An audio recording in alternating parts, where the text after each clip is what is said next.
بسم اللہ الرحمن الرحیم۔ موضوع زیادہ ثواب۔ قرآن کی سورہ نور میں پیش آنے والے اس واقعے کا ذکر ہے جو اسلام کی تاریخ میں افق کے نام سے مشہور ہے۔ اس موقع پر مدینہ کے کچھ شر پسندوں نے حضرت عائشہ رضی اللہ تعالی عنہا پر ایک جھوٹا الزام لگایا تھا۔ اس کے نتیجے میں پورے شہر میں ایک ہنگامہ کھڑا ہو گیا۔ وقتی طور پر مسلمانوں کو سخت پریشانی کا سامنا کرنا پڑا تھا۔ اس کا تذکرہ کرتے ہوئے قرآن میں فرمایا گیا ہے کہ تم اس کو اپنے حق میں برا نہ سمجھو بلکہ وہ تمہارے لیے بہتر ہے۔ اس قسم کا فتنہ یا اس قسم کی شر انگیزی کیوں اہل ایمان کے لیے خیر ثابت ہوتی ہے؟ اس کے بہت سے پہلو ہیں، تاہم اس کا ایک خاص پہلو یہ ہے کہ ایسا ہر فتنہ سچے مومن کو یہ موقع دیتا ہے کہ وہ اس اعلیٰ ایمانی عمل کا ثبوت دے جس کو قرآن میں ظن خیر کہا گیا ہے۔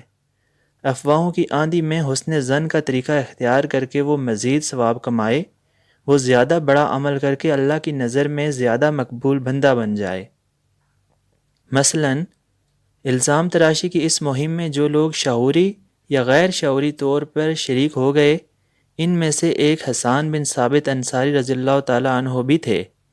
چنانچہ بعد کو جب متحقق ہو گیا کہ یہ پورا قصہ سراسر جھوٹ پر مبنی تھا تو حسان بن ثابت کو ان کی غلطی پر کوڑے مارے گئے، مگر جہاں تک حضرت عائشہ کا تعلق ہے وہ کبھی حسان بن ثابت رضی اللہ تعالی عنہ سے متنفر نہیں ہوئیں۔ روایات میں آتا ہے کہ وہ اس کو سخت ناپسند کرتی تھیں کہ ان کے سامنے حسان کو برا کہا جائے۔ وہ حسان کے اشعار پڑھ کے کہا کرتی تھیں کہ حسان وہ ہیں جنہوں نے اسلام کی مدافعت میں ایسے اور ایسے اشعار کہے ہیں۔ حضرت عائشہ کا یہ قول شرافت اور بلند اخلاقی کی نہایت عظیم مثال ہے۔ یہی وہ کلمہ ہے جس کی بابت حدیث میں آیا ہے کہ ایسا ایک کلمہ آدمی کو جنت میں پہنچانے کے لیے کافی ہے، مگر اس قسم کے جنتی کلام کا کریڈٹ کسی کو ٹھنڈے حالات میں نہیں مل سکتا۔ یہ تو اسی وقت مل سکتا ہے جبکہ اس کے خلاف شر انگیزی اور فتنہ پردازی کا طوفان کھڑا کیا جائے مگر وہ مشتعل نہ ہو۔ اس کے باوجود وہ انصاف اور خیر خواہی کی روش نہ چھوڑے، اس کے باوجود اس کی زبان سے دوسروں کے لیے خیر کا کلمہ نکلے، اس کے باوجود وہ دوسروں کا اعتراف کرے، اس کے باوجود وہ دوسروں کے حق میں نیک دعا کرے، وہ اپنے آپ کو پوری طرح منفی رد عمل سے بچائے، ہر حال میں تقوی کی مثبت روش پر قائم رہے۔ اسی طرح روایات میں آیا ہے کہ مدینہ میں جب یہ بیہودہ خبر پھیلی تو حضرت ابو ایوب انصاری اپنے گھر میں آئے۔ ان کی بیوی نے کہا کہ اے ابو ایوب، آپ نے سنا ہے کہ عائشہ رضی اللہ تعالی عنہا کے بارے میں کیا کہا جا رہا ہے؟ ابو ایوب انصاری نے کہا کہ ہاں میں نے سنا، مگر وہ جھوٹ ہے۔ پھر انہوں نے اپنی بیوی سے پوچھا کہ اے ام ایوب، کیا تم ایسا کرو گی؟ انہوں نے کہا خدا کی قسم نہیں۔ ابو ایوب انصاری نے کہا پھر عائشہ خدا کی قسم تم سے افضل ہیں۔ ان کی بیوی نے جواب دیا ہاں آپ صحیح کہتے ہیں۔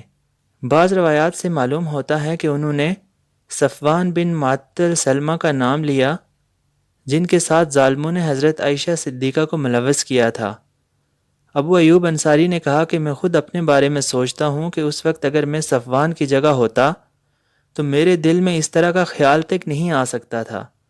پھر صفوان تو مجھ سے اچھا مسلمان ہے، وہ کیوں کر ایسا سوچ سکتا تھا؟ یہی وہ چیز ہے جسے قرآن میں قول سدید کہا گیا ہے۔ حضرت ابو ایوب انصاری نے یہ کیا کہ ایک سادہ منطق کو استعمال کر کے اسے پہلے ہی مرحلے میں رد کر دیا۔ انہوں نے سوچا کہ کوئی بھی شریف انسان ایسا خیال اپنے دل میں نہیں لا سکتا، پھر کیسے مان لیا جائے کہ عائشہ صدیقہ رضی اللہ تعالی عنہا جیسی شریف خاتون یا صفوان جیسا مخلص مومن اس قسم کی ذلیل بات کے مرتکب ہو سکتے ہیں؟ یہ ہنگامی واقعہ اگر نہ پیش آتا تو ابو ایوب انصاری کو اس عظیم عمل کا انعام کیسے ملتا کہ ذہنی بھونچال کے وقت بھی انہوں نے اعتراف کا ثبوت دیا۔ ناموافق پراپوگنڈوں کے باوجود انہوں نے اپنے آپ کو فکری اعتدال پر قائم رکھا۔ زلزلہ خیز حالات بھی اس میں کامیاب نہیں ہوئے کہ ان کے قدم کو حق و صداقت سے ہٹا دیں۔ حسن ظن ایک ایسا عمل ہے جس کے لیے آدمی کو خود اپنے آپ سے لڑنا پڑتا ہے۔